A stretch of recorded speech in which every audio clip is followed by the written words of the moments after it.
back to my YouTube channel. For today's video, I created this no foundation summer makeup look using only 4 to 5 makeup products that are very affordable. So if you want to find out how I will create this look, please subscribe to my channel and watch this video until the end. So besides trying out different makeup products, I'm also gonna try Lux Organics Miracle Solutions Toner in this video. So ito siya. And I have read a lot of reviews sa Lux Organics products and they work well. So gusto ko rin siyang itry kung mag-work well din siya sa skin ko kasi I have sensitive skin. I'm not using cotton when putting on toner during the day kasi I feel like nakakatipid ako sa product and mas na-absorb ng skin ko yung toner kapag hands ko lang yung pinanga-apply ko. But I always make sure that my hands are clean. So kung tatry nyo rin itong ganitong method of applying toner, please make sure that your face is newly cleansed and malinis din yung kamay nyo, syempre. So for this look, we're gonna be trying on 3 different products na never ko pang ginamit. So one is Bello Sun Expert Perfecting Shield Tinted Sunscreen. It has Tone Adapt technology and SPF 50. Never ko pa tong ginamit, but my sister has been using this ever since. And she's not using foundation when she goes to work. So feeling ko maganda to and a lot of YouTubers then has been using this eh. And since we're gonna do a summer makeup look, mas maganda na meron din tayong sunscreen to protect our face from the sun without having too much product in our face. Kasi we all know that summer in the Philippines is really very hot. And para sa mga oily skin people and para sa mga pawising tao katulad ko, it's not really very efficient or like very good to put on too much product on our face kasi eventually it will wear off sa sobrang init. As I have mentioned in my previous video, this is only for 169 pesos in Watsons. And then we're gonna try using Caroline Kiss Sticks at the shade of Vacay. So ito siya. Ayan. Mabasa niyo ba? Hindi pala. So ito na lang papakita ko. It's only for 99 pesos. And then, we're also gonna try using Caroline Glow Getter. It's a palette that contains contour, highlighter, and blush.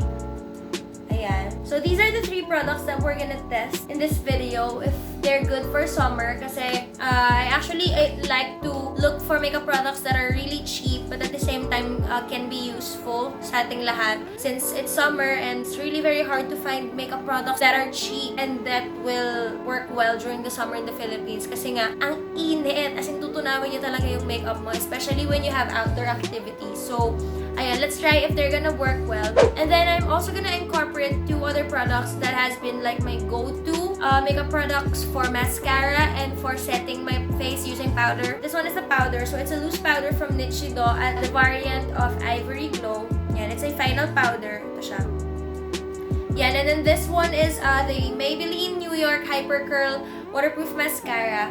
So, in total, for this video, we're just gonna use 5 different products. Yan, so ito siya, Glow Getter from Caroline, Bello Tinted Sunscreen, yan, Caroline Kiss Sticks for the lips, mascara, and then powder. So the goal for this video is for us to come up with a makeup look that will last long during the summer in the Philippines, but at the same time using only 5 products that are very affordable.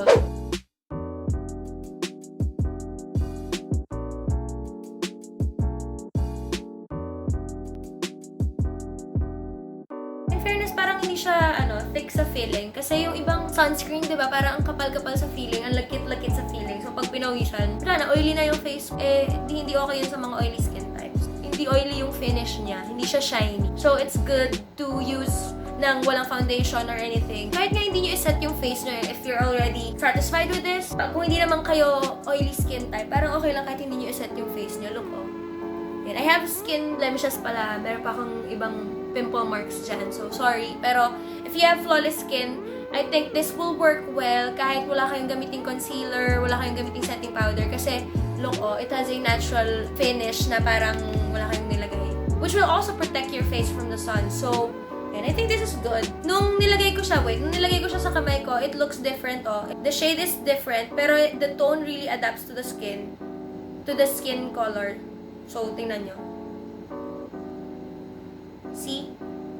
So, totoo yung tone adapt technology. I think mas mag-a-adapt pa siya pag hinayaan lang natin mag-settle sa skin for a few minutes siguro. And so again, parang feel ko siya na hindi nalagyan ng setting powder, oh. Kasi it doesn't look oily on me. Pero let's put it pa rin kasi just in case, you know, maging oily tayo later. So now we're gonna move on to trying this Careline palette, which is called Glow Getter. So never pa akong gumamit ng Careline products as in sa buong buhay ko. So ito yung first time. So here's how it looks like. And then let's try the swatches first. Ito yung swatcher for the contour. Not bad. This one's for the blush. Not bad. This one's for the highlight. Ooh, I like it. In fairness sa Glow Getter. So first time ko siya ito-try. So tingnan natin how it will work out. I'm gonna use the palette on my eyes and on my face as well. So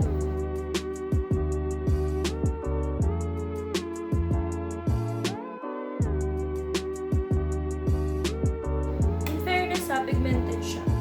Although not very pigmented, like unlike dun sa mga iba ko na-try na products. Pero kasi I think it's okay for its price na. And magagamit nyo siya kasi magdagdag lang kayo na magdagdag ng product if you don't feel like the pigment is enough.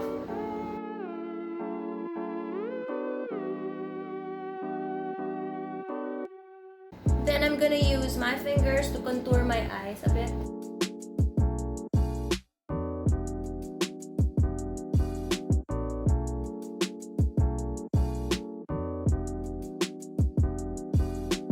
So now we're gonna put on blush.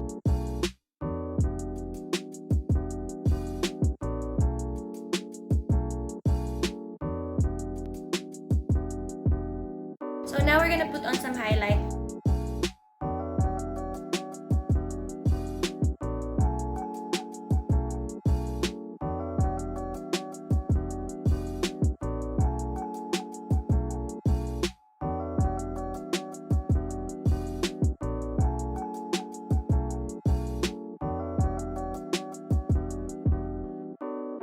So here's the palette.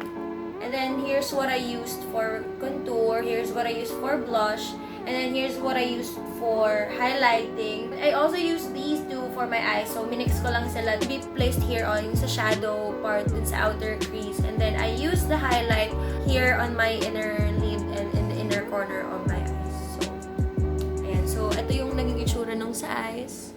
It's just like a fresh look. To finish off the eyes, we're gonna put on some mascara on my lashes as well as on my brows kasi yan, hindi nga ako nagkilay kasi makapal na yung kilay ko.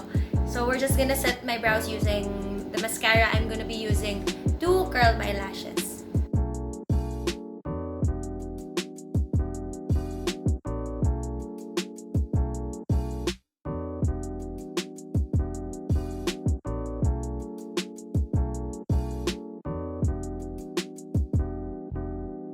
So finally, we're gonna be using this Careline Kiss Sticks at the shade of Vacay. So bubuksan ko pa lang siya.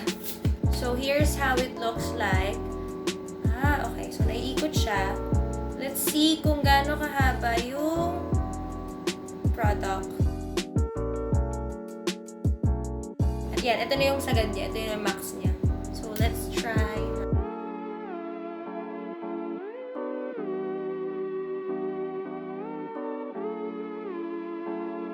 Yan, matte siya. It has matte finish pala. Sige, para makita niyo, ito yung swatch niya. Yan, so ang bilis lang niyang gawin. Sobrang dali lang niyang gawin, guys. And we only used 5 products. Actually, we can only use 4 eh, diba? Pwede na nga natin siyang hindi iset ng powder. Let's try if I'm gonna turn off the aircon in this room and then I'm gonna shoot another video. So actually, inuna kong i-shoot to before sa What's on Sol 2020 na in-upload ko last week. Yun, gusto ko lang kasing matry if this makeup look is gonna last long kapag naiinitan na ako, kapag pinapawisan na ako. So, I'm gonna try shooting the What's on Sol video without aircon. So, tingnan natin kung anong mangyayari sa makeup look na to at the end of the video. Hi guys! So, I just finished shooting the other video And nag-TikTok din ako. So, kung mapapansin nyo naman, pawis-pawisan ako right now. After everything that I did, nag-shoot ako, tapos nagsayaw-sayaw ako dyan. Kaya pinapawisan ako ngayon. Ayan, oh. The makeup is still there. Nabawasan yung sa face kasi I have been rubbing it with face towel. Nagpupunas kasi ako ng pawis kanina. So, nabawasan yung blush. Pero yung lips tsaka yung eyes nandun pa rin kahit natuluan na yan ng pawis. So, I think it will still hold off kung gagamitin nyo siya outdoors during the summer. Ayan, makita. Sorry yung sablay pic ko, nandyan pala. Ayan, so, ayun. Okay yung glow getter, so get it. Yeah, thank you for watching this video. I hope to see you on the next one.